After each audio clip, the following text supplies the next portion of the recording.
അപ്പൊ യോഹന്നാൻ സ്നാപകനും വിചാരിച്ച വിചാരം എന്തുവാ?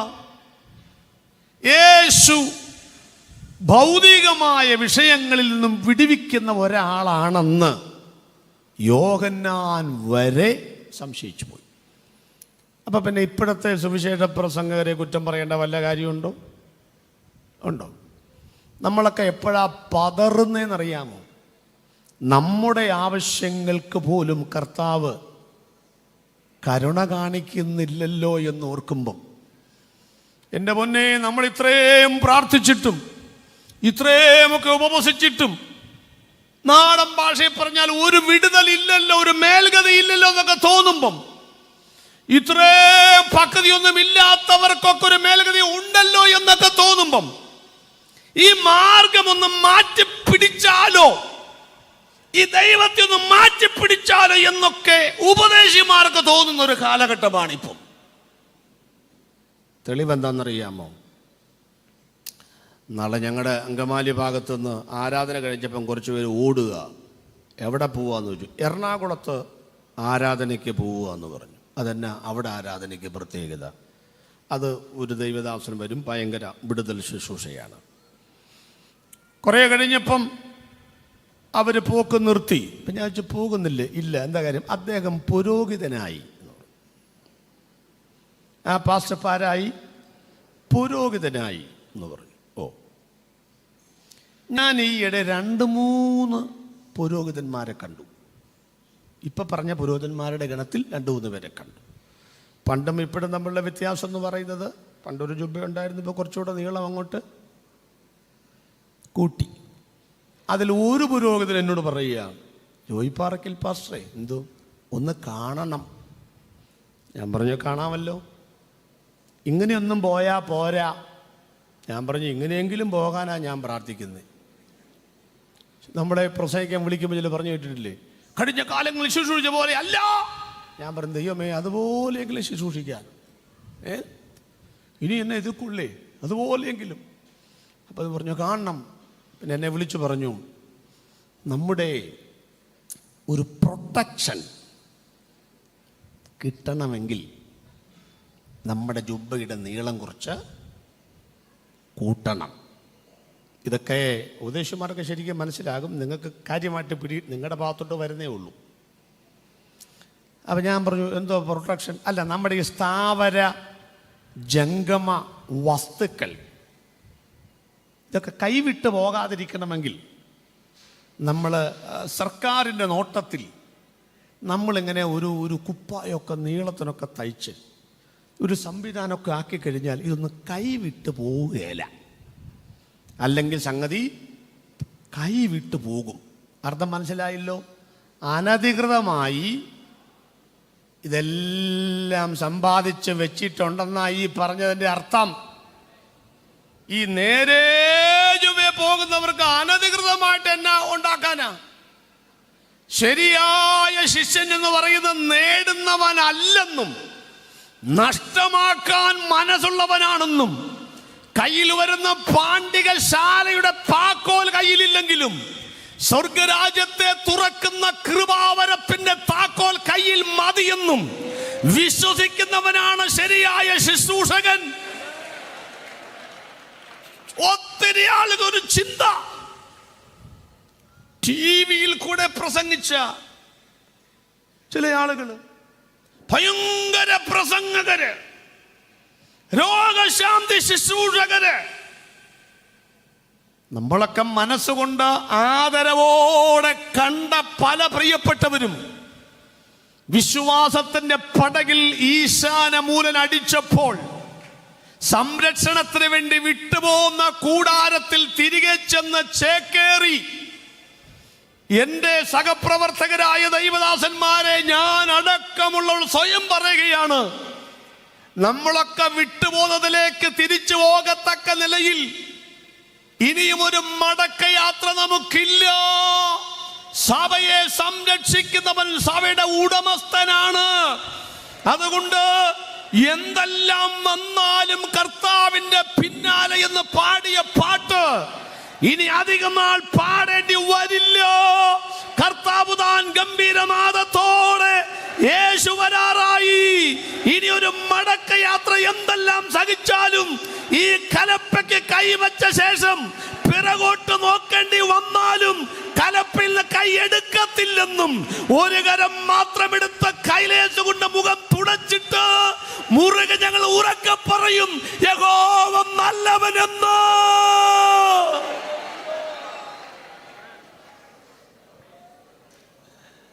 ഞാൻ ഈ ലോകത്തിൽ ഏറ്റവും കൂടുതൽ സമയം വേർതിരിക്കുന്ന ഉപദേശിമാരുമായിട്ടാണ്. എല്ലാ ദിവസവും മീറ്റിംഗ് അല്ലേ?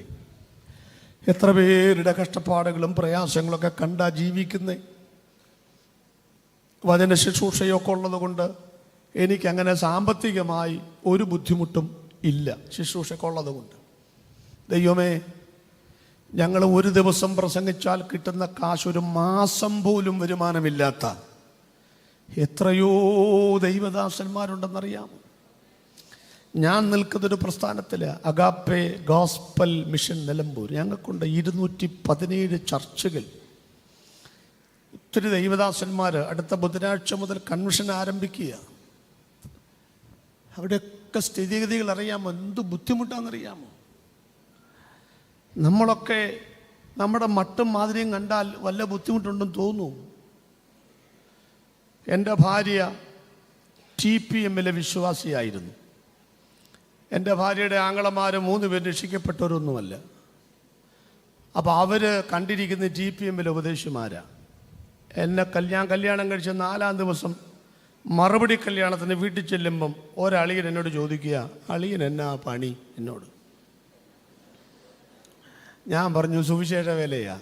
അപ്പോൾ അടുത്ത അളിയൻ, സൈഡാണോ മെയിനാണോ എന്ന്. ഞാൻ പറഞ്ഞു മെയിനാ. അപ്പോൾ അടുത്ത അളിയൻ, എങ്ങനെയാ ജീവിക്കുന്നതെന്ന്. ഞാൻ പറഞ്ഞു എങ്ങനെയാ ജീവിക്കുന്നത് എനിക്ക് പോലും അറിയില്ല. സത്യമല്ലേ പാസ്റ്റർമാരെ? നമുക്കറിയാമോ നമ്മളെങ്ങനെ ജീവിക്കുന്നത്? അപ്പോൾ ഒരളിയൻ പറയുക, ചുമ്മാ പറയാതെ എപ്പോൾ നോക്കിയാലും സ്റ്റിഫാൻ ഷൈനൊക്കെ മുക്കി നല്ല വെള്ള കുപ്പായമൊക്കെ ഇട്ട്. ശരിയാണ്, TPM-കാർ അങ്ങനെ, നിങ്ങളും അങ്ങനെ, നമ്മളൊക്കെ മിക്കവാറും അങ്ങനെ. അപ്പോൾ എപ്പോൾ നോക്കിയാൽ നല്ല വടിയായിട്ട്. അടുത്ത പദം, അതിനു മാത്രം കിട്ടുന്നുണ്ടോയെന്ന്. അന്ന് എൻ്റെ സ്വോത്രക്കാഴ്ച 4 രൂപ 70 പൈസയാണ്. അപ്പോൾ ഒരു 2-3 പേരെ ആരാധനയ്ക്കുള്ളൂ. അപ്പോൾ ഈ ഉജാല മുക്കാനുള്ള കാശേ ഉള്ളൂ അത്. അപ്പം ഇങ്ങനെ എന്നോട് ചോദിക്കുക, അതിനു മാത്രം ഉണ്ടോ? ഞാൻ പറഞ്ഞു അതിന് മാത്രമേ ഉള്ളൂ. ഏതിന്? ഈ ഉജാലയ്ക്കുള്ളത് മാത്രമേ ഉള്ളെന്ന്. ഇരിക്കുന്ന ഇരിപ്പ് കണ്ടോ? വെള്ളരിപ്രാവ് കണക്കേ. നമ്മുടെയൊക്കെ മുഖത്തേക്ക് നോക്കിയിട്ട് ജില്ലാ കളക്ടർ ചോദിക്കാം, നിങ്ങൾക്ക് എന്നാ ശമ്പളമുണ്ടെന്ന്. പുള്ളിയുടെ മുഖം തെളിഞ്ഞിട്ടില്ല ഇതുവരെ. സ്വോത്രം, പ്രൈസ് ദി ലോർഡ്. ഞാൻ എപ്പോഴും പറയും, ഈ ഉപദേശിമാരുടെ കാര്യം പറഞ്ഞാലുണ്ടല്ലോ, ലോകത്തിലുള്ള ഏത് സൂപ്പർ പോസ്റ്റിന് പോലും സാലറി എന്നാ പറയുന്നത്. അങ്ങനല്ലേ? ശമ്പളം, സാലറി എന്നാ ഗമയ.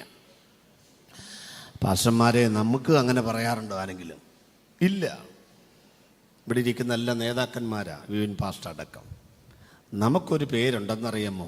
സപ്പോർട്ട്. കേട്ടിട്ടുണ്ടോ? നമുക്കെന്താ സാലറി ആക്കാത്തത്? ഉണ്ടെങ്കിലല്ലേ തരാൻ പറ്റുള്ളൂ. 16,500 മറ്റിയാണെന്ന് തോന്നുന്നു അടിസ്ഥാനം. അത് പണ്ടാ, ഇപ്പം കൂട്ടിക്കാണും. നമ്മൾ 16,500 സ്വപ്നം കാണാനേ പറ്റത്തുള്ളൂ. കണ്ടോ? വലിയ സഭയിലൊക്കെ ഉണ്ടായിരിക്കും, മെഗാ ചർച്ചകളിലൊക്കെ, നമ്മൾ സാധാരണക്കാരെ സംബന്ധിച്ച്. അപ്പം നമ്മുടെ സാലറിയുടെ പേരെന്തോന്നാ? സപ്പോർട്ട്. സപ്പോർട്ട് എന്ന് പറഞ്ഞാൽ എന്താണെന്നറിയാമോ? അത് വിപിൻ സാറ് പറയും, കൊച്ചുമൻ സാറ് പറയും, മാണി സാർ, ഇവരൊക്കെ നേതാക്കന്മാരാണ്. അവരൊക്കെ നമ്മോട് പറയും, കുലച്ചു വരുന്ന വാഴയ്ക്ക് കൊടുക്കുന്ന ഊന്നിൻ്റെ പേരാണ്.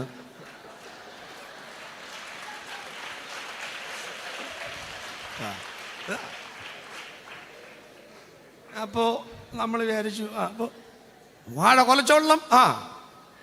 പാസ്റ്റേഴ്സ് മീറ്റിംഗ്, പിന്നെ ഞാലിയാക്കുഴി സഭ പാസ്റ്റർ എന്നിട്ടൊന്ന് കഴിഞ്ഞ ഒരാഴ്ച ദൈവം നല്ലവനായിരുന്നു, വല്ലവനായിരുന്നു, സഭ നന്നായിട്ട് പോകുന്നു. എന്നാ നന്നായി പോകുന്നു? ആത്മാക്കൾ വന്നിട്ടുണ്ടോ? ഇല്ല. വാഴ കൊലയ്ക്കുന്നില്ലേ? സെൽഫാകണം, സെൽഫാകണം. അവരെ പറഞ്ഞിട്ട് കാര്യമുണ്ട്, അവർക്കിത് കൊണ്ടുപോകണ്ടേ മുന്നോട്ട്? നമ്മളെങ്ങനെ ചൂടാക്കണം? അപ്പൊ സപ്പോർട്ടിന്റെ അർത്ഥം എന്താ? കൊലയ്ക്കാൻ പോകുന്ന വാഴയ്ക്ക് കൊടുക്കുന്ന ഊന്നിന്റെ പേരാണ് സപ്പോർട്ട്. അതിനർത്ഥം വാഴ എന്ന് കൊലയ്ക്കുമോ അന്ന് മുതൽ നമുക്ക് അങ്കലാപ്പാകും. ദൈവമേ ഇത് മൂത്താൽ എന്തു ചെയ്യും? ഈ സാധനം എടുത്ത് വേറെ വാഴയ്ക്ക് കൊടുക്കും. അതാ എൻ്റെ പ്രശ്നം, മനസ്സിലായോ? അപ്പൊ വിപിൻ സാർ വിചാരിച്ച് നമ്മളെ അവർ ചൂടാക്കുക. പക്ഷെ നമ്മൾ ആരാ മോൻ? വിപിൻ സാർ ആരാ മോൻ? വിപിൻ സാർ വിചാരിച്ചു നമ്മുടെ വാഴ കുലയ്ക്കുമ്പം സപ്പോർട്ട് മാറ്റാമെന്ന്. ദൈവത്തെ വിറ്റ കാശ് ഞങ്ങളുടെ വാഴക്കൊല ഒരിക്കലും മൂക്കുകയില്ല, അതറിയാമോ?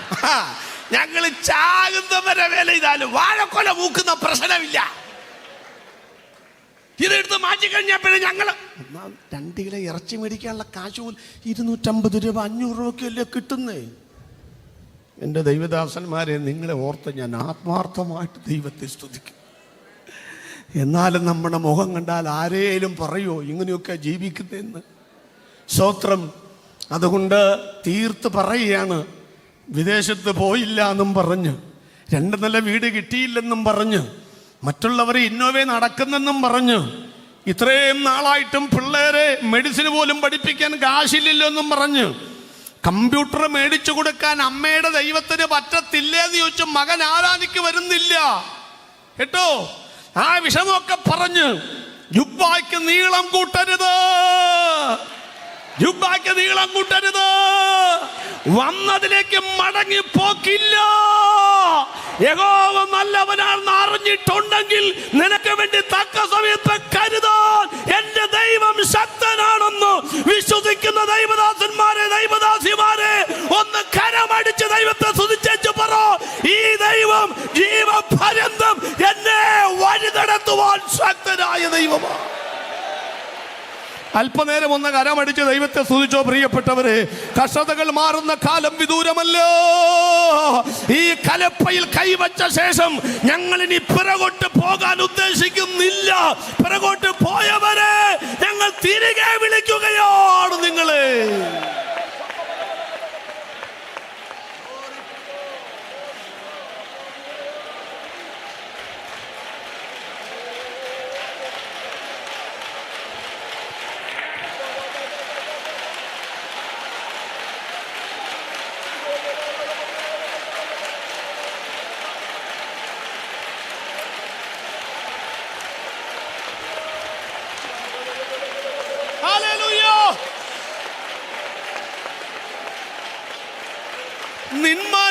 നിന്മനമിളകാതെ, നിന്മനം പതരാതെ, നിന്നോട് കൂടെ എന്നും ഞാനുണ്ട് അന്ത്യം വരെ.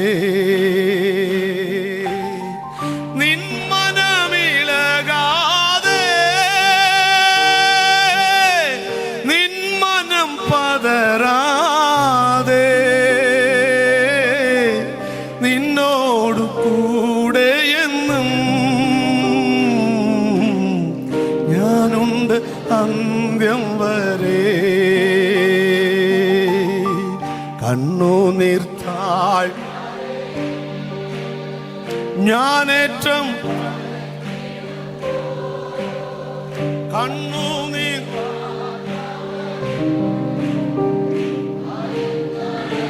പിത്തരും കണ്ണുനീർത്താഴ്വരയിൽ ഒന്ന് ചേർന്ന് പാടിക്കേ.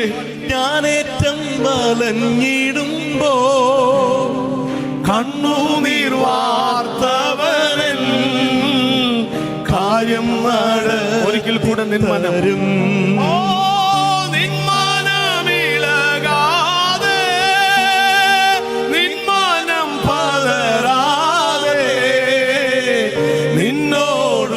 കൂടെ എന്നും ഞാനുണ്ട് അന്ത്യം വരെ. നിന്നോടമിളകാതെ, നിന്മനം പതരാതെ, നിന്നോട് കൂടെ എന്നും ഞാനുണ്ട് അന്ത്യം വരെ. ഒരു സ്തോത്രം പറഞ്ഞാട്ട് ദൈവം. ദൈവദാസന്മാരെ, ഞാൻ നിങ്ങളെ ഉപദേശിക്കാൻ വന്നതല്ല. പകരം നമ്മൾ പരസ്പരം തോളത്ത് കൈവച്ച് പറയുകയാണ്, ഇനി കാലങ്ങൾ അധികമില്ല. എന്ത് വന്നാലും നോ ടേണിംഗ് ബാക്ക്. നമ്മെ സംരക്ഷിക്കാൻ കർത്താവ് മതിയായവനാണ്. കാരാഗ്രഹമാണെങ്കിലും വിചാരിച്ച കാര്യങ്ങൾ നടന്നില്ലെങ്കിലും പൗലോസിന്റെ വാക്കുകൾ മുദ്രാവാക്യമായി പറയണം. കഷ്ടതയ്ക്കോ ഉപദ്രവത്തിനോ നഗ്നതയ്ക്കോ ആപത്തിനോ വാളിനോ ഇപ്പോൾ ഉള്ളതിനോ വരുവാനുള്ളതിനോ ഉയരത്തിനോ ആഴത്തിനോ ദൂതന്മാർക്കോ വാഴ്ചകൾക്കോ അധികാരങ്ങൾക്കോ മരണത്തിനോ എൻ്റെ യേശുവിൻ്റെ സ്നേഹത്തിൽ നിന്ന്, ഈ പുസ്തകത്തിന്റെ അടിസ്ഥാന ഉപദേശത്തിൽ നിന്ന്, ഈ തോളത്ത് വെച്ച കുരിശിന്റെ ചുവട്ടിൽ നിന്ന് മാറ്റി കളയുവാൻ സാധ്യമല്ലെന്ന് തന്റെ ഇടത്തോടെ വിളിച്ചു പറയുവാൻ ആഗ്രഹിക്കുന്നവർ ഒരിക്കൽ കൂടെ കരമടിച്ച് ദൈവത്തെ സ്തുതിക്കട്ടെ.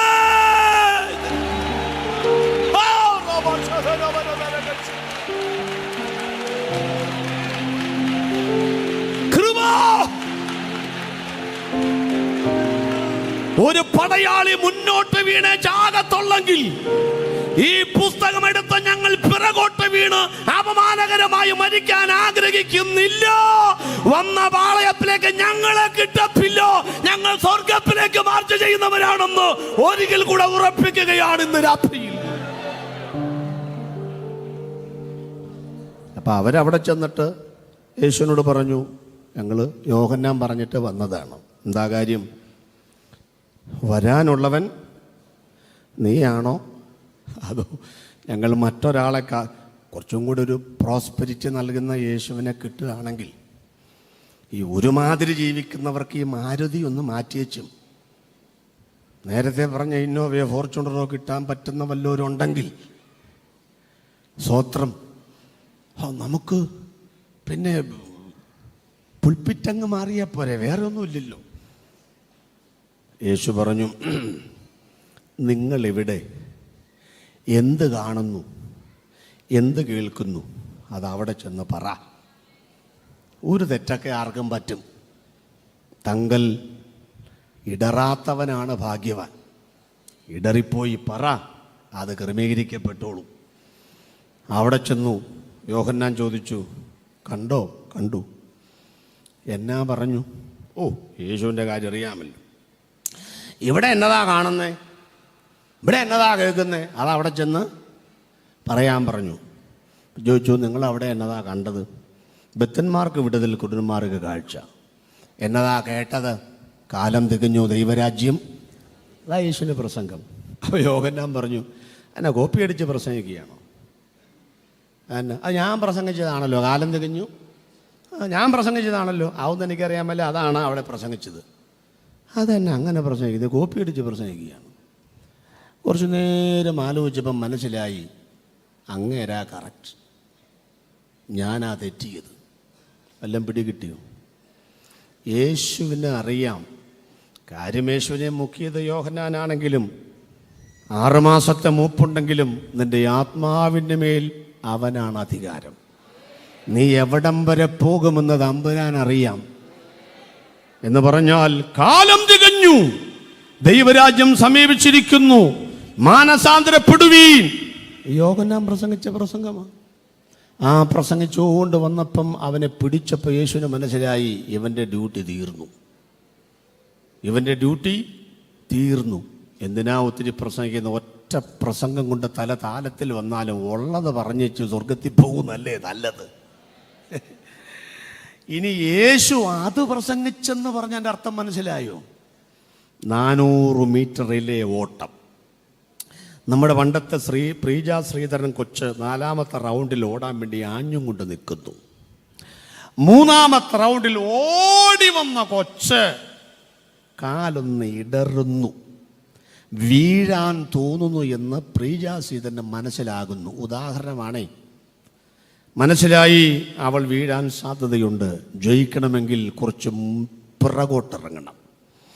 ഓടാൻ നിൽക്കുന്ന കൊച്ച് 2 അടി പിറകോട്ട് മാറിയിട്ട് വീഴാൻ പോകുന്ന അവളുടെ കയ്യിൽ നിന്നും ആ ബാറ്റൺ പിടിച്ചു മേടിച്ചിട്ട് കുതിച്ചു പാഞ്ഞ് ഒന്നാമതെത്തി വിജയിക്കുന്നത് പോലെ വീഴാൻ പോകുന്ന യോഹന്നാനെ കണ്ടപ്പോൾ, തളരാൻ പോകുന്ന യോഹന്നാനെ കണ്ടപ്പോൾ, ഇവൻ ഇവിടം കൊണ്ട് അവസാനിക്കുമെന്ന് കണ്ടപ്പോ അവൻ പിടിച്ച ബാറ്റൻ പിടിച്ചു വാങ്ങിട്ട് പറഞ്ഞു, പൊക്കോ കാരാഗ്രഹത്തിലേക്ക്, അവിടെ വെച്ച് കാണാം. യോഹന്നാൻ പറഞ്ഞു, അപ്പൊ എന്റെ പ്രസംഗമോ ഞാൻ ഏറ്റെന്ന്, നീ അവിടെ പോ, ഞാൻ ഇവിടെ പ്രസംഗിച്ചോളാമെന്ന് വല്ലതും പിടികിട്ടിയവർക്കായി ദൈവത്തിന് സ്തോത്രം ചെയ്യുന്നു. ഞാൻ ഈ വേദിയിൽ വരുമ്പോഴൊക്കെ ഓർക്കുന്നത് ബേബി മാത്യു പാസ്റ്ററെയാണ്. ഓർക്കാതിരിക്കാൻ ഒക്കത്തില്ല. ഞാൻ അവസാനം വന്നപ്പോൾ എന്നോട് പറഞ്ഞു, ഞാൻ അദ്ദേഹം കോട്ട് ഇടുക. എന്നോട് ചോദിച്ചു, കോട്ടുണ്ടോ? ഞാൻ പറഞ്ഞു ഉണ്ട്. ഇട്ടോണ്ട് വാ. ഞാൻ പറഞ്ഞ ഇങ്ങോട്ട് ഇട്ടോണ്ട് വാ, നമുക്ക് ഗമയിലിരിക്കാം. പിന്നെ ഞാൻ പോയി കോട്ടിട്ടുണ്ട് എന്നിട്ട് പറഞ്ഞു, ഇവിടെ ഇരിക്കാം, മര്യാദക്കൊക്കെ നടക്ക്. സ്വത്രം. ആ മനുഷ്യൻ പോയി, ആ മനുഷ്യൻ നിത്യത്തിലേക്ക് പോയി. പക്ഷെ ഒരു കാര്യം ഓർത്തോളണം, സുവിശേഷം പ്രസംഗിക്കുന്നവനെ തടവിലാക്കാം, അവൻ പറഞ്ഞ സുവിശേഷത്തെ തടവിലാക്കാൻ ഒക്കില്ല. പ്രാർത്ഥിച്ചവരെ കല്ലെറിഞ്ഞു കൊല്ലാം, ആ പ്രാർത്ഥനയെ നിങ്ങൾക്ക് ഒന്നും ചെയ്യാൻ ഒക്കില്ല. ബേബി മാത്യു പാസ്റ്റർ നിത്യതയിലേക്ക് പോയാൽ പകരം ബാറ്റൺ പിടിക്കാൻ വിപിൻ മാത്യു വരും. വിപിൻ മാത്യുവും നിത്യത്തിലേക്ക് പോയാൽ കാലങ്ങൾ കഴിഞ്ഞിട്ടാണെങ്കിലും പകരമാള് വരും. ഞങ്ങളെല്ലാം ഉണ്ടാക്കിയതല്ല സുവിശേഷം, ഞങ്ങൾ പകരക്കാരാണ്. ഒന്നുകൂടെ പാമ്പാടിയോട് വിളിച്ചു പറയുക, പ്രാർത്ഥന മരിക്കും, പ്രാർത്ഥിക്കുന്നവൻ മരിക്കും, പ്രാർത്ഥന മരിക്കുകയില്ല. ജെയ്സൺ മരിക്കും, പക്ഷെ പാട്ട് മരിക്കുകയില്ലെന്ന് എമ്മി ചെറിയാൻ സാറും മരിച്ചിട്ട് കാലം എത്രയായി, KV സൈമൺ സാറും മരിച്ച കാലം എത്രയായി, ഇപ്പോഴും അമ്പ യെരൂശലേം ജീവിപ്പിക്കുന്നില്ലേ? ഒരിക്കലും മരിക്കാത്ത പ്രസംഗം, ഒരിക്കലും മരിക്കാത്ത പ്രാർത്ഥന, മരിക്കാത്ത പാട്ട് നമ്മുടെ കയ്യിൽ ഏൽപ്പിച്ച ദൈവമേ,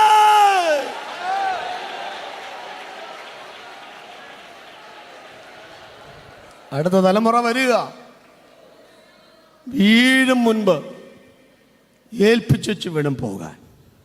സ്തോത്രം, സ്തോത്രം. ഞാൻ പറയും, ആൽമരമല്ല സുവിശേഷ വേലയുടെ ലീഡേഴ്സ് കേട്ടോ. ചില സ്ഥലത്ത് ചെന്ന ആൽമരമാണ്, തുടങ്ങുന്ന പോലെ തീരുന്നവരവരാ. അവരുദ്ഘാടനം, അവർ പ്രാർത്ഥന, തൊടിയിക്കുക എല്ലാവരെയും കൊണ്ടും. കുറേ ആൽമരങ്ങളുണ്ട്, അതിൻ്റെ മുകളിൽ 250 കാക്കക്കൂടും,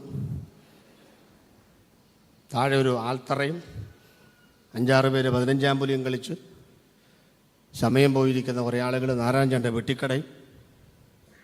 ആ നാടിനൊരു പേരും ആൽത്തറ ജംഗ്ഷൻ, കൊച്ചാലും മൂട് പേരാ. അതിൻ്റെ ഒരു ദിവസം കൊടുങ്കാറ്റിൽ ആൽമരം മറിഞ്ഞു, കാക്കക്കൂടും പോയി, നാരായണൻ്റെ വെട്ടിക്കടയും പോയി. ആൽമരത്തിന് ദോഷമുണ്ട്, കാക്കക്കൂട് അനുവദിക്കുമെങ്കിലും താഴെ പുല്ല് കിളിർക്കാൻ സമ്മതിക്കുകയില്ല. ഏതേലും ആൽമരത്തിന് ചുറ്റിന് പുല്ലുണ്ടോ? ഇല്ല. ഇലയിൽ നിന്ന് ഊർന്നു വീഴുന്ന വെള്ളം കൊണ്ട് മണ്ണൊക്കെ മാന്തി വേരൊക്കെ കൊമ്പേന്ന താഴോട്ട് വരുന്നത്. അങ്ങനത്തെ ആൽമരം അല്ലെന്നേ സുവിശേഷ വേലക്കാരൻ. യോഹന്നാൻ മരിച്ചപ്പോൾ യേശു രംഗത്ത് വന്നു. യേശു മരിച്ചപ്പോഴേക്കും 12 എണ്ണമാണ്, 12 എണ്ണം. അതങ്ങളൊക്കെ പോകുമ്പോൾ അടുത്ത പാർട്ടി വന്നേക്കുക എന്ന് പറഞ്ഞാൽ സുവിശേഷം ആൽമരമല്ല. പിന്നെ നാട്ടുകാരെ കാണിക്കാൻ നാൽക്കവലയിൽ അന്തസ്സോടെ നിൽക്കുന്ന ആൽമരമല്ല ഞങ്ങൾ, മറിച്ച് അമ്മച്ചിക്കും അപ്പച്ചനും മാത്രം കാണാവുന്ന അടുക്കളയുടെ തൊടിയിൽ നിൽക്കുന്ന വാഴക്കണ്ണാണ് ഞങ്ങൾ. വല്ല മനസ്സിലായി? വാഴക്കണ്ണിന് വംശനാശ ഭീഷണിയുണ്ടോ വെച്ചാൽ ഉണ്ടോ? 35 രൂപയ്ക്ക് ഒരു വാഴക്കണ്ണ് മേടിച്ച് കുഴിച്ചു വെക്കുമ്പോഴേ ചവിട്ടി ഒതുക്കുക. ആ പുള്ളി പറഞ്ഞു, നീ ചവിട്ടിക്കോ, ഞാൻ 10 കൂടെ കയറി വരും. 10ാമത്തെ മാസം വാഴക്കൊല വെട്ടാൻ ചെല്ലുമ്പോൾ വാഴക്കൊല പറഞ്ഞു, വെട്ടിയെടുത്തോ, ധൈര്യമായിട്ട് കൊണ്ടുപോ. 35 രൂപയ്ക്കൊരു വാഴക്കണ്ണ്, 350 വാഴക്കൊല. വെട്ടിയെടുത്ത് തോളെ വെച്ച് പോകുമ്പം വാഴക്കൊല പറഞ്ഞു, അച്ഛൻ അങ്ങനെ നോക്കിക്കേ. എന്തോ നോക്ക? എന്തുവാ കണ്ടോ? എന്തോ കണ്ടോ? ഞങ്ങളുടെ വംശനാശം വരുത്താമെന്ന് അച്ഛൻ സ്വപ്നത്തിൽ വിചാരിക്കണ്ട കേട്ടോ. ഒരു വാഴക്കൊല മര്യാദയ്ക്ക് കൊണ്ടുപോയി പുഴുങ്ങി തിന്നാൻ നോക്ക. അപ്പോഴാ പുള്ളി നോക്കിയപ്പം BA BCom BSc പഠിക്കുന്ന 3 പിള്ളേർ നിൽക്കുന്നു ചുറ്റും. തൊട്ടു താഴെ +1 +2 2 എണ്ണം, അതിന് താഴെ 5 6 7 3 എണ്ണം, LKG UKG 2 എണ്ണം. ആണ്ടെ 8ാം മാസം ഗർഭിണി പോലെ ഇങ്ങനെ പൊട്ടി മുളച്ചോണ്ട് വരുന്നു. തമ്പുരാനെ ഒരു വാഴക്കണ്ട് വെച്ച് ഒരു കോലയും കൊടുത്തു, 9 കൊടുത്തു. അതാണ് സുവിശേഷം എന്ന് പറയുന്നത്. യേശുവിനെ പകർപ്പോൾ സുവിശേഷത്തെ ഇല്ലാതാക്കിയാൽ ഇത് ഇല്ലാതാകത്തില്ലെന്നോ, ഇത് വളരുന്ന മാർഗമാണെന്നോ ഒരിക്കൽ കൂടെ പറയട്ടെ.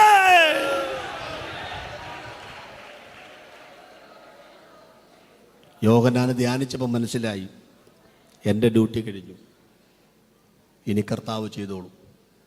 സ്തോത്രം. ഞാനിവിടെ അരക്കെട്ടുറപ്പിച്ച് അവസാനിപ്പിക്കുകയാണ്. എന്ത് ചോദിച്ചു, എന്ത് തന്നില്ല, ഇതൊന്നും ആത്മീയ ജീവിതത്തിൻ്റെ മുന്നേറ്റങ്ങൾക്ക് തടസ്സമാകരുത്. തരാനുള്ളതിൽ വെച്ച് ഏറ്റവും വലുത് അവൻ്റെ ജീവനാണ്. അതവൻ തന്നു കഴിഞ്ഞു. നമുക്ക് കൊടുക്കാനുള്ളതിൽ വെച്ച് ഏറ്റവും വലുത് ഇനി ശേഷിക്കുന്ന ജീവിതമാണ്. അത് സറണ്ടർ ചെയ്തു കഴിഞ്ഞു. ഇനി നമുക്കിത് രണ്ടിൻ്റെയും കൂട്ടിമുട്ടൽ നിത്യതയാണ്. ആ നിത്യതയ്ക്ക് വേണ്ടി ഒന്ന് കരമടിച്ച് ദൈവത്തെ സ്തുതിച്ചേ പ്രിയപ്പെട്ടവരെ. അതുകൊണ്ട് ഇനി പിറകോട്ടില്ലോ. തന്നാലും നന്നില്ലെങ്കിലും വിടുവിച്ചാലും വിടുവിച്ചില്ല, അമേരിക്ക പോയാലും ഇല്ലെങ്കിലും, വീടുണ്ടായാലും ഇല്ലേലും, രോഗം മാറിയാലും ഇല്ലേലും യേശുവിനെ പ്രസംഗിക്കും.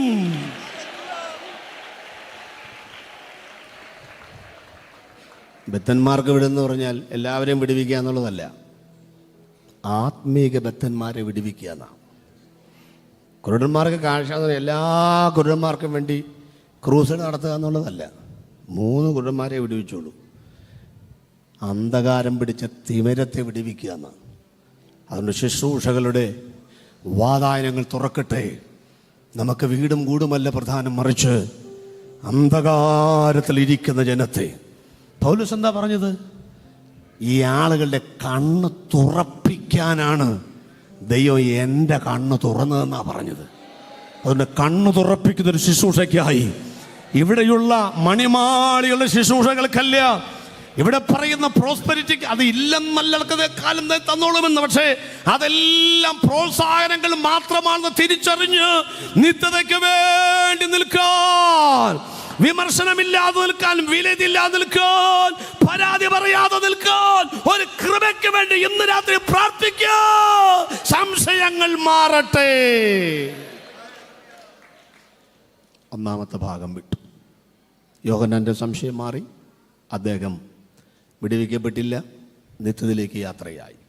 ഒരു സ്തോത്രം പറഞ്ഞാട്ട് പ്രിയപ്പെട്ടു കർത്തൃദാസന്മാരെ. അതുകൊണ്ട് നമുക്കും ആ പാട്ടിൻ്റെ വരികൾ നമുക്ക് മനസ്സുകൊണ്ട് പാടാം. എന്തെല്ലാം വന്നാലും കർത്താവിൻ്റെ പിന്നാലെ എങ്ങനെ യാത്ര ചെയ്യും? ഒന്ന് കരങ്ങൾ വീശി ഒരു സ്തോത്രം പറഞ്ഞിട്ട് കരങ്ങൾ വീശി. ഹല്ലേലൂയ. രണ്ടാമത്തെ പോയിന്റിലേക്ക് വരുന്നു. ദൈവമേ, നിങ്ങൾ വാച്ചേ നോക്കുന്നില്ലേ? പെട്ടെന്ന് നിർത്താം. വായിക്കുക പാസ്റ്റർ. എന്താ രണ്ടാമത്തെ വാക്യം? നാട്ടുകാർക്ക് നമ്മുടെ സംശയം മാറി. ഇനി നാട്ടുകാരുടെ സംശയം കൂടെ പെട്ടെന്ന് തീർക്കാം. യോഹന്നാൻ 10:23. യേശു ദേവാലയത്തിൽ ശലോമോന്റെ മണ്ഡപത്തിൽ നടന്നുകൊണ്ടിരുന്നു. യഹൂദന്മാർ അവനെ വളഞ്ഞു. നീ എത്രത്തോളം ഞങ്ങളെ ആശിപ്പിക്കുന്നു? നീ ക്രിസ്തുവെങ്കിൽ സ്പഷ്ടമായി പറയുക എന്ന് അവനോട് പറഞ്ഞു. യേശു എന്തോ പറഞ്ഞു? യേശു അവരുടെ ഉത്തരം പറഞ്ഞത്, ഞാൻ നിങ്ങളോട് പറഞ്ഞിട്ടുണ്ട്, എങ്കിലും നിങ്ങൾ വിശ്വസിക്കുന്നില്ല. നല്ല ഉത്തരം. അതവിടെ പറഞ്ഞു. പെട്ടെന്ന് തീർക്കാം. എന്റെ പിതാവിന്റെ മതി. ശലോമോന്റെ മണ്ഡപത്തിൽ കൂടി യേശു അങ്ങോട്ട് നടക്കുന്നു.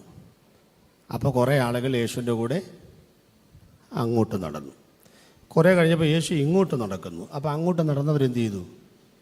യേശുവിൻ്റെ കൂടെ ഇങ്ങനെ യേശു ഏതാണ്ട് കാര്യത്തിൽ നടക്കുന്നതാ. ഇതുവരോ ഈ അങ്ങോട്ടും ഇങ്ങോട്ടും നടക്കുന്ന കുറേ എണ്ണം ഉണ്ടെന്നേ. അതിങ്ങനെ യേശു എവിടെ പോയാൽ നടക്കുക. അവർ നടക്കുന്ന പ്രത്യേക കാര്യമൊന്നുമില്ല. യേശുവിനോട് ചോദിക്കുക എന്നെ നടക്കുന്നത്, അത് കാര്യമുണ്ട്. അവസാനം സഹിക്കിട്ട് അവർ പറഞ്ഞു, എക്സ്ക്യൂസ് മീ. യേശു നിന്നു. നീ എത്രത്തോളം ഞങ്ങളെ ആശിപ്പിക്കുന്നു? എന്നാ കാര്യം? നീ ക്രിസ്തുവെങ്കിൽ സ്പഷ്ടമായിട്ടൊന്ന് പറയുക. എന്നാ അതിൻ്റെ ചോദ്യം? യേശു പറഞ്ഞോ, നിങ്ങൾ എൻ്റെ പുറകെ കൂടിക്കോ, സമയമാകുമ്പോൾ ഞാൻ യേശു ആണെന്ന് തെളിയിച്ചു തരാം, കൂടിക്കോ എന്ന് പറഞ്ഞ ആരോടെങ്കിലും പറഞ്ഞിട്ടില്ല. ഇവരുടെ കൺഫ്യൂഷൻ എന്നാണെന്നറിയാമോ? കൺഫ്യൂഷൻ, ഈ നാട്ടുകാരുടെ കൺഫ്യൂഷൻ. ഈ യേശു ദൈവമല്ല എന്നൊക്കെ അവർ പറയുന്നുണ്ടെങ്കിലും ചില കാര്യങ്ങൾ അവർക്ക് നിഷേധിക്കാൻ പറ്റാത്തതാ. ശരിയല്ലേ? വെള്ളത്തൂവൽ സ്റ്റീഫനും റെനി ജോർജ് ചാനും മുഹമ്മദ് ചന്ദ്രനും ഒക്കെ അതുകൊണ്ട് ഇവിടെ വന്ന് സാക്ഷ്യം പറഞ്ഞാൽ, കഴിഞ്ഞ പ്രാവശ്യം എൻ്റെ പ്രസംഗം എന്നായിരുന്നു, നിൻ്റെ പേരെന്ത്, അതല്ലായിരുന്നു, ഭ്രാന്തൻ കണ്ടോ. അവരൊക്കെ സാക്ഷ്യം പറഞ്ഞാൽ അവരുടെ ജീവിതത്തെ മാറ്റിയത് യേശു അല്ലെന്ന് നിനക്ക് എങ്ങനെ പറയാൻ പറ്റും? അത്ഭുതകരമായ രോഗസൗഖ്യം, വിടുതൽ. അപ്പം ചില കാര്യങ്ങൾ നോക്കുമ്പോൾ അവർക്ക് യേശുവിനെ തള്ളാൻ പറ്റുന്നില്ല. പക്ഷെ ചില കാര്യങ്ങൾ കൊണ്ട് കൊള്ളാനും കൺഫ്യൂഷനാണ്. കൺഫ്യൂഷൻ ഞാൻ അന്ന് അവതരിപ്പിക്കാം. ശമരിയ സ്ത്രീയുടെ മുൻപിൽ യേശു വെള്ളം ചോദിച്ച് നിൽക്കുന്നൊരു നിപ്പ്, കുടിക്കാൻ കുറച്ച് വെള്ളം തരാമോ? ആ നിപ്പ് കണ്ടാൽ ആരും പറയും പാവം, ഇത് ദൈവമൊന്നുമല്ല. ഒന്നാമത് പുറജാതിക്കാരി സ്ത്രീയോട് മിണ്ടാൻ മേല. അപ്പം വാങ്ങി തിന്നാൽ പന്നിയുടെ മാംസം തിന്നുന്നതിന് തുല്യം. ഇത് എന്നാ കണ്ടേച്ചാ? ആരെക്കുറിച്ച് എന്നെ അറിയാമെന്നാ ഈ പറയുന്നത്? ഇത് നിങ്ങളൊന്നും മിണ്ടാൻ മേലെന്ന് ഒരു പെണ്ണായി സൃഷ്ടിക്കാത്തതുകൊണ്ട് ഞങ്ങൾ തന്നെ സ്തുതിക്കുന്നു. ആ കുടുംബത്തിൽ പിറന്നല്ലേ യേശു? വെള്ളം ചോദിച്ചത് അയച്ചു നിൽക്കുക, അത് നേരെ ഉള്ള പെണ്ണുങ്ങളോടാണോ? യേശു മനുഷ്യനാണെന്ന് പറഞ്ഞു പോവും. നോക്കി നിൽക്കുമ്പോൾ യേശുവിൻ്റെ ദൈവത്വം വെളിപ്പെടുന്ന കണ്ടോളാം. പോയി ഭർത്താവിനെ വിളിച്ചുകൊണ്ട് പോവാം, നിനക്കൊരു നാളും ദാഹിക്കാത്ത വെള്ളം ഞാൻ തരാം. അതെവിടെന്നാ? ഇനി ഇത്രയും നേരം സംസാരിച്ചിട്ടും അവൾ വെള്ളം കോരിയിട്ടുമില്ല, യേശു കുടിച്ചിട്ടുമില്ല. വന്നപ്പോൾ പറയാ, ഞാൻ തൃപ്തനായി എന്ന്. നിങ്ങളാരും അറിയാത്തൊരാഹാരം ഞാൻ കഴിച്ചെന്ന്. അപ്പം വെള്ളം ചോദിച്ചു നിൽക്കുന്ന നിപ്പ് കണ്ടാൽ യേശു. പക്ഷേ എന്നെ വിശ്വസിച്ചാൽ നിന്റെ ഉള്ളിൽ നിന്ന് തിരുവെഴുത്ത് പറയുന്ന ജീവജലം അതിൽ ഒഴുകുമെന്ന് പറയുമ്പോൾ അവൻ ക്രിസ്തുവാണ്. യായിറോസിന്റെ വീട്ടിലോട്ട് യേശുവും പത്രോസും യാക്കോബ് യോഹന്നാനും കൂടെ അകത്തോട്ട് കേറുമ്പോൾ യേശുവാണ്, വെറും മനുഷ്യനാണ്. പക്ഷെ ആ കയ്യിൽ പിടിക്കുമ്പോഴും യേശുവാ. കൈ പിടിക്കുമ്പോഴും യേശുവാ. അടുത്ത പദം തലീഥ, അന്നേരം യേശുവല്ല. എന്താ കാര്യം? കൊച്ചു മരിച്ചാൽ സെക്കൻഡ് വെച്ച് ആത്മാവ് എവിടെ പോകണം? പാതാള ലോകത്തിൽ പോകണം. അന്ന് ആത്മാവ് ഇവിടെ കറങ്ങി നടക്കത്തില്ലല്ലോ. നടക്കുവോ? നടക്കത്തില്ല. എവിടെ പോയി? പാതാള ലോകത്ത്, ഒന്നാം പാതാളത്തിൽ പോയി. ഒന്നാം പാതാളത്തിൽ പോയ ആത്മാവിനെയാണ് യേശു വിളിച്ചു വരുത്തുന്നത്. പാതാള ലോകത്തിന്റെ പൂട്ട് വഴിയെ പോകുന്ന വഴിപോക്കർ തുറക്കാൻ പറ്റുന്നതാണോ? അത് തുറക്കണമെങ്കിൽ മരണത്തിന്റെയും പാതാളത്തിന്റെയും താക്കോൽ കൈവശമുള്ളവനെ പറ്റത്തുള്ളെന്ന്. കയ്യെ പിടിച്ചപ്പോ യേശുവാണെങ്കിലും പൂട്ട് തുറക്കുന്ന കണ്ടോളം തലിപ്പാ കൂമി, പുറത്തു വരിക. മരണത്തിന്റെ പാതാളത്തിന്റെ പൂട്ട് തകർക്കുന്ന യേശുവിന്റെ വാക്ക് കണ്ടോ? പടകിൽ കിടന്ന് ഉറങ്ങുമ്പോൾ അവൻ യേശുവാണ്. പത്രോസ് പറഞ്ഞു, യോഹന്നാനെ എന്തോ ആന്റെ കൂർക്കം വലിച്ച് കിടന്നുറങ്ങുന്നു. നമ്മൾ വിചാരിച്ചു ഇങ്ങേര് ദൈവമാണെന്ന്. നമുക്ക് പോലും ഉറക്കമില്ലല്ലോ. അതും തിരമാല എങ്ങനെ ആട്ടിക്കൊണ്ടിരിക്കുമ്പം യേശുവാണ്. യോഹന്നാൻ പറഞ്ഞു, മിണ്ടാരി എപ്പോഴും വിഡിത്തരങ്ങൾ പറയാതെ. കുറെ കഴിഞ്ഞപ്പോൾ യേശു എഴുന്നേറ്റു. പത്രോസം കൊണ്ട് പറഞ്ഞു, നാഥ, നശിച്ചു പോകുന്നതിൽ വിചാരമില്ലയോ? എഴുന്നേറ്റ് വെച്ചു. എൻ്റെ കർത്താവേ, ആ പറയുന്ന വാക്ക് കണ്ടോ നിങ്ങൾ? കടലിനോട് എന്നതാണ് ഈ ബഹളം. ഞാൻ ആ ക്രൂസൈഡും കഴിഞ്ഞ് ആ ഭ്രാന്തൻ്റെ നിലവിളി കേട്ടപ്പം ഒരു ആത്മഭാരം തോന്നിയിട്ട് അവിടെ ചെന്ന് അവൻ്റെ കെട്ടും പൊട്ടിച്ച് വരാൻ വേണ്ടി പോണ പോക്കാണ്. നിങ്ങൾക്ക് ഈ അമ്മത്തൊട്ടിൽ ആട്ടുന്ന പോലെ ഒന്ന് പതുക്കെ ആട്ടിക്കൂടെ? ഇങ്ങനെ അടിയിളകെ മാറി ഇളക്കേണ്ട ആവശ്യമുണ്ടോ? കടൽ പറഞ്ഞു, ഞങ്ങളല്ല, എന്നാ അനങ്ങാതിരിക്കെ.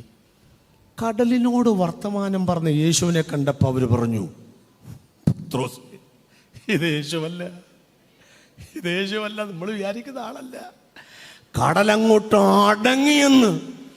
അടങ്ങിയപ്പോ പറഞ്ഞു, ഇവൻ യേശുവല്ല, ഇവൻ ക്രിസ്തുവാണ്. തെളിച്ച് ഞങ്ങൾ പറയുക. ഒന്നുകിൽ നിങ്ങൾ ധൈര്യത്തോടെ പറ യേശുവാണെന്ന്, ഇല്ലെങ്കിൽ തൻ്റെ ഇടത്തോടെ അഭിമാനത്തോടെ പറ അവൻ ദൈവമാണെന്ന്. ഞങ്ങൾക്കൊരു സംശയവുമില്ല, അവൻ ആകാശത്തിന്റെ കീഴിൽ ഈ ഭൂമിക്ക് മുകളിൽ ഏക സഭ്യ ദൈവമാണ്. അപ്പൊ യേശു പറഞ്ഞു, ഒന്ന് പറയാമോ? അടുത്ത കാര്യം ഇതെന്നെ ഈ പറയാമോ എന്ന് ചോദിക്കുന്നതെന്നറിയാമോ? ഈ യേശുവിൻ്റെ പിറകെ പോകണമെന്നൊരാഗ്രഹമൊക്കെ ഉണ്ട്. ഒരു കുഴപ്പമുണ്ട്. യേശു നടത്തുന്ന യോഗത്തിന് പോയാൽ പള്ളിയിൽ നിന്ന് പേര് വെട്ടുകയില്ല. വെട്ടുവോ? ഇല്ല.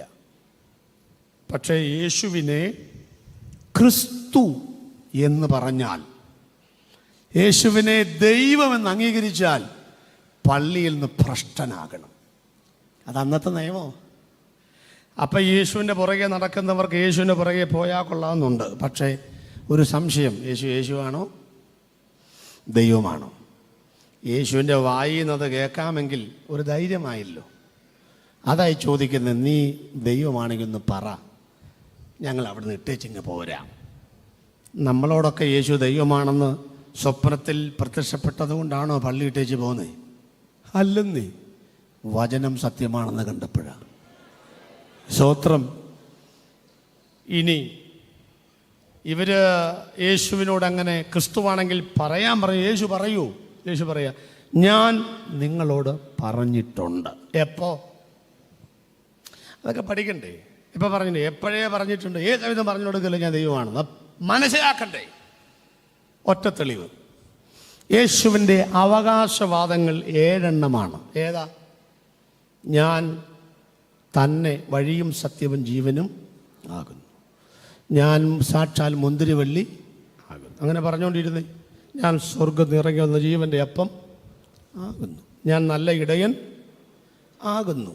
ഇനി ഹോംവർക്ക് തരിക. തുടങ്ങുന്ന വാക്കെന്തുവാ? ഞാൻ. തീരുന്ന വാക്കെന്തുവാ? ആകുന്നു. അത് രണ്ടും കൂടെ പറ. അതാരുടെ പേരാ? അത് പറ. അതാരുടെ പേരാ? ഈ ഞാൻ ആകുന്നു. ഇടയ്ക്ക് എന്തുവാന്നാ പറഞ്ഞിരിക്കുന്നത്? മുന്തിരിവള്ളി. അത് 375 പേരാന്നേ. ഞാൻ ആകുന്നു. ആവർത്തിച്ച് പറഞ്ഞുകൊണ്ടിരിക്കുക. അപ്പോൾ ഒരു പേര് കിട്ടും, ഞാനാകുന്നവൻ. അത് കണ്ടുപഠിക്കണ്ടേ? അത് മനസ്സിലാക്കണ്ടേ? അതിങ്ങനെ ദൈവം ആരോടെങ്കിലും വന്നിച്ചും അവറാച്ച എന്തോ ഞാനാണ് യേശു അങ്ങനെ പറയൂ? ആരോടെങ്കിലും പറയത്തില്ല. പറഞ്ഞാൽ നീ വീട്ടിൽ പോവുകയില്ല. അതാൻ്റെ കാര്യം. ഇവിടെ എന്താ പറയാൻ കാരണം? ഞാനാകുന്നു. അത് കണ്ടുപഠിക്കണ്ടേ? മനസ്സിലാക്കണ്ടേ? അതിനല്ലേ വിശ്വാസികളുടെ പിതാവായി അബ്രഹാമിനെ വെച്ചിരിക്കുന്നേ. അബ്രഹാം മനസ്സിലാക്കിയെന്ന് പറയാം. ഉൽപ്പത്തി 18 എടുക്കണ്ട. സമയം 9 ഈ ഫാസ്റ്റ് ഉൽപ്പത്തിയിലേക്ക് പോകാനുള്ള ദൈവമെന്ന് ചിന്തിക്കും. എടുക്കണ്ട. 18:3 ദൂതന്മാർ വാതൊക്കെ നിൽക്കുന്നത് കണ്ടപ്പോൾ അബ്രഹാം ചാടി എഴുന്നേറ്റു, ഓടി ചെന്നു, ഇടം വരെ കുനിഞ്ഞു. ചാടി എഴുന്നേറ്റൊന്നുമില്ല, ബാക്കി രണ്ടും ഉണ്ട്. എന്നിട്ടൊരൊറ്റ വിളി. എത്ര പേര് നിൽക്കുന്നുണ്ട് അവിടെ? 3 പേര്. എന്നാലും പറയാം, യജമാനന്മാരെ. അങ്ങനല്ല വിളിച്ചേ, യജമാനനെ. ഏകവചനമാണ്. അറിയാം. അപ്പോഴേ യഹോവയ്ക്ക് മനസ്സിലായി, ഞാനിങ്ങനെ ഒളിച്ചിരുന്നിട്ട് ഈ കള്ളൻ എന്നെ കണ്ടുപിടിച്ചു. ഞാൻ ഇതിനകത്ത് ഉണ്ടെന്ന് നമ്മ കണ്ടുപിടിച്ചല്ലോ. എങ്ങനെ കണ്ടുപിടിക്കാതിരിക്കും? കീബോർഡിന്റെ 8ാമത്തെ കട്ടയിൽ പിടിക്കാതെ, ടാമറിന്റെ കിലുക്കിട്ടം തെറിപ്പിക്കാതെ, ഒരാൾ ആമേൻ പോലും പറയാനില്ലാതെ, മമ്രയുടെ തോപ്പിൽ മുട്ടുകുത്തുമ്പോൾ ദൈവ സാന്നിധ്യം അന്തരാത്മാവിൽ അനുഭവിച്ച അബ്രഹാമിന് കൂടാരവാതിക്കൽ ദൈവം വരുമ്പോൾ അവൻ അറിയാൻ പറ്റുമെന്ന് ഇന്ന് രാത്രിയിൽ ജോയി പാറയ്ക്കൽ അല്ലേ പ്രസംഗിക്കുന്നത്? ആയിരിക്കാം, ജെയ്സൺ ആയിരിക്കാം. പക്ഷേ ആ പാട്ടിന്റെ വരികൾക്കിടയിൽ, ഈ പ്രസംഗത്തിന്റെ ദൂതുകൾക്കിടയിൽ ദൈവത്തിന്റെ പരിശുദ്ധാത്മാവിന് നിന്നോട് ഇടപെടാനുണ്ട് എന്ന തിരിച്ചറിവാണ് ഏത് മീറ്റിങ്ങുകളും ആത്മീകത്തിന്റെ ആഘോഷമാക്കുന്നത്. യജമാനനെ ദൈവത്തിന് മനസ്സിലായി, ഇവരെന്നെ കണ്ടുപിടിച്ചു, അവിടെ വെയിറ്റ് ചെയ്യട്ടെ.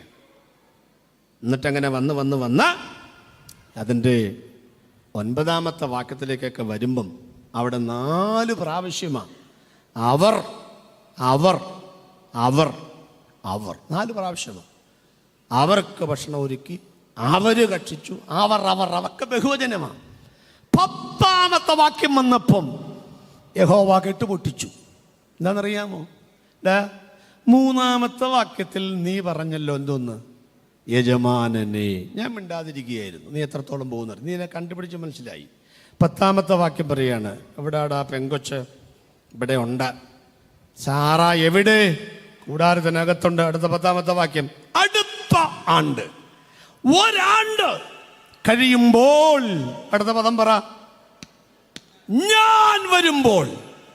അത്രേ നേരം 4 പ്രാവശ്യം അവർ അവർ അവർ അവർ. ശാപ്പാട് കഴിക്കാൻ നേരത്തെല്ലാം 4 പേരുണ്ടെങ്കിലും കൊച്ചിനെ കൊടുക്കുന്ന കാര്യം പറയുമ്പം പറയാ, അടുത്തയാണ്ട് ഞങ്ങളല്ല വരുന്നത്, ഞാനാ വരുന്നത്. ആരാ ഞാൻ? ആരാ ഞാൻ? ഞാനാകുന്നവൻ. ഞാനാകുന്നവൻ. എന്താ അങ്ങനെ പറയാൻ കാര്യം? പിള്ളേർക്ക് കൊടുക്കണമെങ്കിൽ യഹോവയ്ക്കേ പറ്റത്തുള്ളൂ. ദൂത് പറയാനേ ദൂതന്മാർക്കൊക്കത്തുള്ളൂ. അത്യുന്നതന്റെ ശക്തി നിന്റെ മേൽ നിഴലിടും. ഇത് പറയാനല്ലാതെ ഗബ്രിയേലിനോ മീകായേലിനോ നിനക്ക് ഞാനൊരു കൊച്ചിനെ തരുമെന്ന് പറയാൻ അവകാശമില്ല. ഉണ്ടാകട്ടെ എന്ന വാക്കാണ് അവിടെ. അടുത്ത ആണ്ട് വരുമ്പം നിനക്കൊരു കുഞ്ഞ് ഉണ്ടാകട്ടെ, മുളയ്ക്കട്ടെ, ജനിക്കട്ടെ. ഈ പദത്തിനൊക്കെ ശേഖബോർസയ. ആകാശത്തിൽ വെളിച്ചം ഉണ്ടാകട്ടെ, ഭൂമിയിൽ ആദതു തരം വിത്തുള്ള സസ്യങ്ങൾ മുളയ്ക്കട്ടെ, കൂട്ടമായ ജലജന്തുക്കൾ ജനിക്കട്ടെ. യഹോവ പറഞ്ഞപ്പോഴെല്ലാം അത് ഉണ്ടായെങ്കിൽ സാറായുടെ മുഖത്ത് നോക്കി ഉണ്ടാകട്ടെ എന്ന് പറയണമെങ്കിൽ കൊച്ചുങ്ങളെ കൊടുക്കാൻ കഴിയുന്ന സർവശക്തനായ ദൈവത്തിനെ പറ്റത്തുള്ളെന്ന് അബ്രഹാമിന് മനസ്സിലായി. ഇന്ന് രാത്രി പറയുകയാണ്, യേശുവിന്റെ ദൈവത്വം മനസ്സിലാക്കേണ്ടത് വചനത്തിൽ കൂടെയുള്ള വെളിപ്പാടിലാണ്. സ്തോത്രം, സ്തോത്രം. പറഞ്ഞിട്ടുണ്ട്, മനസ്സിലാക്ക, പറഞ്ഞിട്ടുണ്ട്. എത്ര യോഗമായി പാമ്പാടിയിൽ. ഇതന്നെ 41-ാമത്തെ കൺവെൻഷനാ. എത്ര നാളായി ഘോരഘോരം പ്രസംഗിക്കുന്നു. ഇനിയും മനസ്സിലായില്ലേ യേശു ദൈവമാണെന്ന്? സ്തോത്രം. ചിലർ ചിന്തിക്കും, യേശുവിന് അങ്ങ് പറഞ്ഞ എന്നാ കുഴപ്പം? ഞാനും അങ്ങനെ ചോദിച്ചു, നീ ക്രിസ്തുവാണോ എന്ന് ചോദിക്കുമ്പം അതെ ഞാനാണ് ക്രിസ്തു. അങ്ങനെ പറഞ്ഞാൽ എന്നാ കുഴപ്പം? പറയില്ല. എന്താ പറയാത്തതിൻ്റെ കാര്യം? ഉത്തരം, ഈ സത്യദൈവം, ഒറിജിനൽ ദൈവം പറഞ്ഞുകൊണ്ട് നടക്കില്ല. അങ്ങനെ പറഞ്ഞുകൊണ്ട് നടക്കുന്ന ഗതികെട്ടൊരു ദൈവമല്ല യേശു. കുഞ്ഞച്ച, ഞാനാണടാ ദൈവം, ഒന്ന് വിശ്വസിക്കടാ മോനെ എന്നും പറഞ്ഞ് നിന്റെ പുറകെ നടക്കുന്ന ഗതികെട്ട ദൈവമല്ല. അവൻ ആളുകളെ ക്യൂ വെച്ച് ടിക്കറ്റ് എടുത്ത് നിന്റെ അടുത്ത് കാണാൻ വരുന്ന ദൈവമല്ല. ഇന്ന് രാത്രി അവനെ അന്വേഷിക്കുന്നവർക്ക് അവൻ അടുത്തുകൂടാനാകാത്ത വെളിച്ചത്തിൽ അധിവസിക്കുന്നവനെങ്കിലും അകപ്പ് കയറുന്ന ദൈവമാണെന്ന്.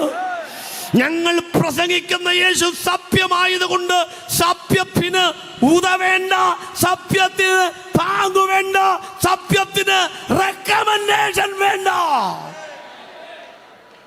അതല്ലേ ഒരുത്തനുമില്ലാതെ മരിച്ചിട്ടും യേശു ഉയർത്തല്ലോ.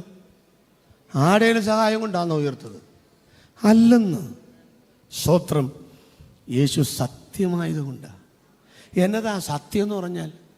അയ്യോ, അതൊക്കെ പറയാൻ വെമ്പുക. പണ്ടൊരു പാസ്റ്റർ പറഞ്ഞത്, എന്നെ പഠിപ്പിച്ചത്, എനിക്ക് ഇഷ്ടപ്പെട്ടു. സത്യം കേട്ടോളാം, കേട്ടോ. 3ഉം 2ഉം എത്രയാ? അതറിയാൻ മേലേ? പള്ളിക്കൂടത്തിൽ പോയില്ലേ? 3ഉം 2ഉം 5. അതാണ് സത്യം, അതാണ് സത്യം. അങ്കമാലിന്ന് വന്നിച്ചു വലിയ ഇന്റർനാഷണൽ കണക്കാണെങ്കിൽ പിന്നെയും സമ്മതിക്കായിരുന്നു. 3ഉം 2ഉം 5. അതാണോ സത്യം? അതാണ് സത്യം. 3 + 2 = 5. അതാണ് സത്യം. എന്താ കാര്യം അറിയാമോ? 3ഉം 2ഉം 5 ഇന്നലെ മുതലല്ല, മിനിഞ്ഞാന്ന് മുതലല്ല, കഴിഞ്ഞ ആഴ്ച മുതലല്ല, കഴിഞ്ഞ മാസം മുതലല്ല, കഴിഞ്ഞ വർഷം മുതലല്ല. നാരായണൻപിള്ള സാറ് ബ്ലാക്ക് ബോർഡിൽ ചോക്കെടുത്ത് 3 + 2 = 5 എഴുതിയത് കൊണ്ടല്ല 3ഉം 2ഉം 5. പൈതഗോറസിൻ്റെ സിദ്ധാന്തപ്രകാരം കണ്ടുപിടിച്ചത് കൊണ്ടല്ല 3ഉം 2ഉം 5. 3ഉം 2ഉം 5 കൊണ്ടാണത് കണ്ടുപിടിച്ചത്. 3ഉം 2ഉം 5 കൊണ്ടാണ് നാരായണൻപിള്ള സാർ എഴുതിയത്. മനസ്സിലായോ? ഇനി നാളെ ഇത്ര നാളായി നമ്മൾ 3ഉം 2ഉം 5 പറഞ്ഞത്. ഇന്ത്യ ആണെങ്കിൽ സാമ്പത്തികമായി കരകയറുന്നില്ല. നമുക്ക് നാളെ മുതൽ 3ഉം 2ഉം 8 ആക്കാം, കുറച്ച് മെച്ചം കിട്ടുമല്ലോ. നടക്കില്ല. സാമ്പത്തിക വിദഗ്ധന്മാർ ഇന്ത്യയിലുണ്ട്. 3ഉം 2ഉം 6 ആകാം, നടക്കില്ല. ബാലരമാലുട്ടാപ്പി 3ഉം 2ഉം 8 ആകട്ടെ, പൊട്ടിച്ച് പറഞ്ഞു, നടക്കില്ല. മോനെ, ആര് പറഞ്ഞാലും, നിങ്ങളെ കണ്ടുപിടിച്ച മഹാന്മാര് മരിച്ചാലും 3ഉം 2ഉം ആര് വിശ്വസിച്ചാലും ഇല്ലെങ്കിലും നാളെയും 5 ആയിരിക്കും, നാളെ കഴിഞ്ഞും 5 ആയിരിക്കും. നീയൊക്കെ മരിച്ചാലും 5 ആയിരിക്കും. അർത്ഥം പറഞ്ഞോട്ടെ, യേശു സത്യമായത് ജോയി പാറയ്ക്കൽ പ്രസംഗിച്ചത് കൊണ്ടല്ല, 41 വർഷമായി ഫിലദൽഫിയ ചർച്ച് കൂടെ പ്രസംഗിച്ചത് കൊണ്ടല്ല, ലോകത്തിൽ ഏറ്റവും കൂടുതൽ ക്രിസ്ത്യാനികൾ യേശുവിനെ പിൻപറ്റിയത് കൊണ്ടല്ല, യേശു സത്യമായത് കൊണ്ടാണ് ഞങ്ങളെല്ലാം പ്രസംഗിച്ചുകൊണ്ട് നടക്കുന്നത്. യേശു നാളെ സത്യമായിരിക്കും, നാളെ കഴിഞ്ഞ് സത്യമായിരിക്കും. നമ്മൾ മരിച്ചാലും യേശു സത്യമായിരിക്കും. ഒന്ന് കരമടിച്ചു രാത്രി ഈ ദൈവത്തെ സ്തുതിക്കട്ടെ. ഇവൻ സത്യ ദൈവമോ?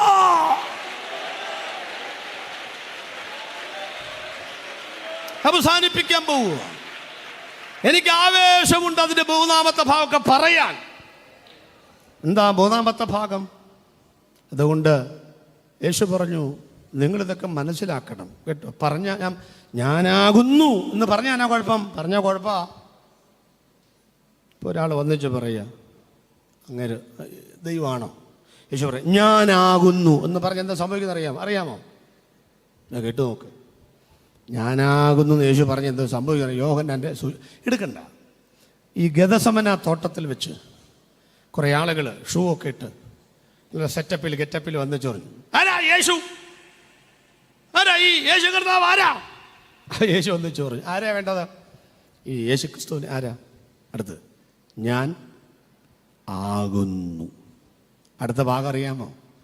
പിൻവാങ്ങി നിലത്ത് വീണു. സ്തോത്രം. എന്നാ യേശു ചെന്ന കൈവച്ചോ? ഉന്തി തള്ളിയോ? ഊതിയോ? ഒന്നും ചെയ്തില്ലെന്നേ. ഒറ്റ വാക്യാ പറഞ്ഞോളൂ, ഞാൻ. അത്രയേ ഉള്ളൂ. എന്നാ കാര്യം? അത് ദൈവത്തിൻ്റെ പേരാണെന്നേ. പേര് കെട്ടാൻ നടുങ്ങത്തില്ലയോ? നിങ്ങൾ രാവിലെ അവിടെ കൺവെൻഷൻ വരുന്ന രജിസ്ട്രേഷൻ കൗണ്ടറിൽ ഇരിക്കുക. വേഗം പോ, നാളെ പകൽ ഇവിടെ ഫയർ കോൺഫറൻസ് കയറിപ്പോ. പേര് അവറാച്ച എത്ര 60 കയറിപ്പോ. താ കൊടുത്ത് ഇങ്ങനെ കൊടുത്ത് ഇങ്ങനെ പെട്ടെന്ന് വേഗം പോട്ടെ, വേഗം യോ തുടങ്ങാൻ കൊടുത്ത് ഒരാൾ എന്താ പേര്? നരേന്ദ്രമോദി. ഒക്കത്തില്ലയോ? എന്താ കാര്യം? അത് ഇന്ത്യൻ പ്രധാനമന്ത്രിയുടെ പേരാണെന്ന് മനസ്സിലായോ? വന്ന പുള്ളിക്ക് അതിന്റെ കേൾവിയൊന്നിലും പേര് മറ്റേതാണെന്ന്. ഇന്ത്യൻ പ്രധാനമന്ത്രിയുടെ പേര് കേൾക്കുമ്പം നീ ഒന്ന് ഞെട്ടുമെങ്കിൽ, ഉലകം സൃഷ്ടിച്ച ദൈവം തമ്പുരാൻ ഒരു മനുഷ്യൻ ഞാനാകുന്നു പിടിച്ചോളാൻ പറഞ്ഞപ്പം അവന് പിടിക്കാൻ കഴിയാതെ കവന്ന് വീണെങ്കിൽ, ഹല്ലേലൂയ. ഇന്ന് രാത്രി കുഞ്ഞ് അറിയേണ്ടവനെ അറിയാൻ ശ്രമിക്കുക. എന്റെ യേശു ദൈവമാണ്, എന്റെ യേശു ദൈവമാണ്, എന്റെ യേശു ദൈവമാണ്. ഞാൻ 3ാമത്തെ ഭാഗം അവതരിപ്പിക്കുന്നില്ല, നിങ്ങൾക്ക് വിട്ടുതരിക. മർക്കോസ് 4:41 വായിച്ചങ്ങ് നിർത്ത് പാസ്റ്റർ.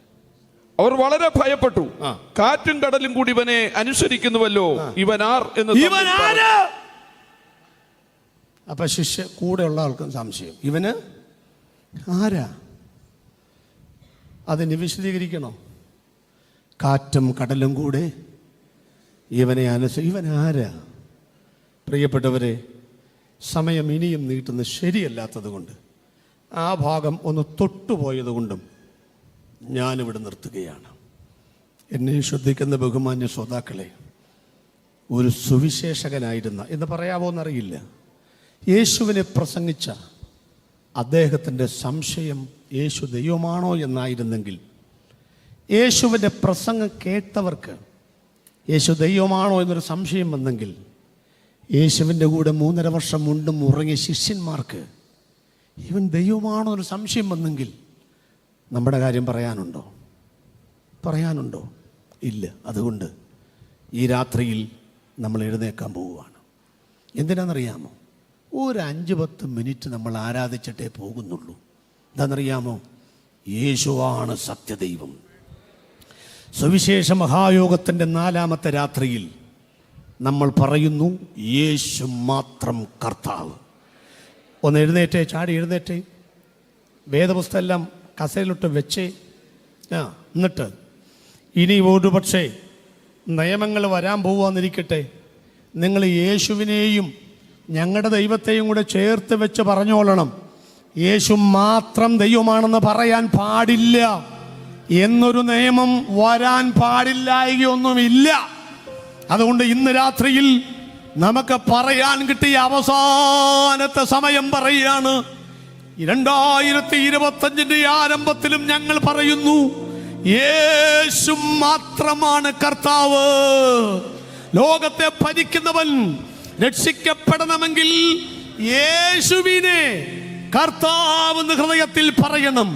കർത്താവ് എന്ന് പറഞ്ഞാൽ ഭരിക്കുന്നവൻ, ഉടമസ്ഥൻ എന്നാണ് അതിനർത്ഥം. ഇന്ന് രാത്രിയിൽ കർത്താവേ എന്ന് പറയുമ്പോൾ സംഭവിക്കുന്നത് എന്താണെന്ന് അറിയാമോ നിങ്ങൾക്ക്? ഒറ്റ ഉദാഹരണം പറയാം.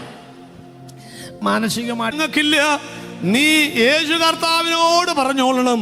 അവൾ ആകപ്പാടെ വാ തുറന്ന് ഗ്രാമർ മിസ്റ്റേക്ക് ഇല്ലാതെ പറഞ്ഞ ഒറ്റ വാക്കേ ഉള്ളൂ, യേശു കർത്താവേ, യേശു കർത്താവേ. 17 കൊല്ലം അവളെ തീയിൽ തള്ളിയിടുവാൻ ആഗ്രഹിച്ച പിശാചിന് അവളെ തൊടാനൊക്കാത്തതിന്റെ കാരണം യേശു കർത്താവാണെന്ന് പറഞ്ഞതാണെങ്കിൽ, ബുദ്ധിമാന്യമുള്ള ഒരു കുട്ടി യേശുവിനെ കർത്താവ് എന്ന് പറഞ്ഞപ്പോൾ 17 വർഷം അവളെ തൊടാനൊത്തില്ലെങ്കിൽ ഇന്ന് രാത്രി സുബോധമുണ്ടല്ലോ, ഒന്ന് കരമടിച്ചു പറ, യേശുവാണ് എന്റെ കർത്താവ്. 10 ബന്ധിച്ചു വെച്ച ബന്ധനങ്ങൾ ഇന്ന് രാത്രിയിൽ യേശു ക്രിസ്തുവിന്റെ നാമത്തിൽ അത് പൊട്ടി മാറട്ടെ.